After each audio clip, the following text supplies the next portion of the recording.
Bir sıra pasientlər INEAR testini verirlər və INEAR testi nədir? International Normalized Ratio, yəni qanın laxtalanma qabiliyyətini qiymətləndirən bir beynəlxalq bir göstəricidir. Dostlar, hər birinizi salamlayıram. Doktor Neman kanalında təkrar hər birinizi xoş gördük. Bir sıra hepatitli xəstələr, xüsusən də hepatit B xəstələri INEAR testi verirlər və dediyim kimi qanın laxtalanma qabiliyyətini göstərən bir göstəricidir. Bu arada bu protrombin vaxtını bir növ beynəlxalq göstəricidir ki, fərqli laboratoriyalarda çıxan nəticələrin, bu üsulların bir ortaq formasıdır, ortaq bir göstəricidir və norması 0,8 ilə 1,2 aralığındadır. Yaxşı, əgər bizim qaraciyərimizdə hepatit varsa, biz niyə qanın laxtalanma qabiliyyətini yoxlayırıq? Bu bizə nə verir?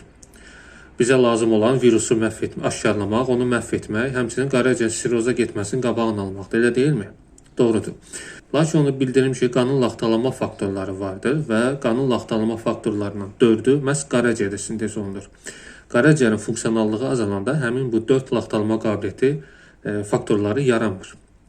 INEAR testində də qanın, əgər INEAR göstəricisi yuxarıdırsa, bu deməkdir ki, qanın laxtalanma qabiliyyəti azalıb, yəni az laxtalanır. Demək ki, qaraciyərdə həmin faktorlar yaranmır və yaxud da çox az yaranır. Əgər analizdə biz ILT göstəricisine əsasən qaraciyərin zədələndiyini və yaxud da zədələnmədiyini müşahidə edə biliriksə, INEAR testi ilə isə biz onun funksionallığını qiymətləndiririk. Yəni qaraciyər işləh vəziyyətdədir və yaxud da onun işləkliyi nə dərəcədədir? Buna əsasən biz qaraciyərin funksionallığını təyin edirik. Yəni tək ILT ilə kifayətlənmək olmaz. INEAR də onun funksionallığını göstərir. Əgər bir xəstədə ILT yüksəkdirsə, lakin INEAR norma daxilindədirsə, bu demək ki, qaraciyər zədələnib, lakin funksionallığı qaydasındadır.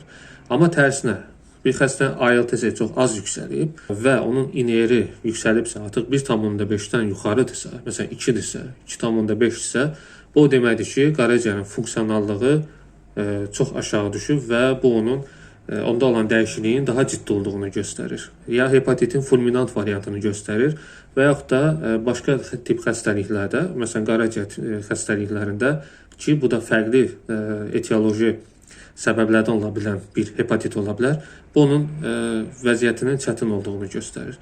Yəni belə dostlar, INEAR testinin verilmə məqsədi məhz bundan ibarətdir. Qaraciyərin funksionallığını öyrənməkdir. İndi isə sağ olun, canınızı qoruyun, hər zaman sağlam olun.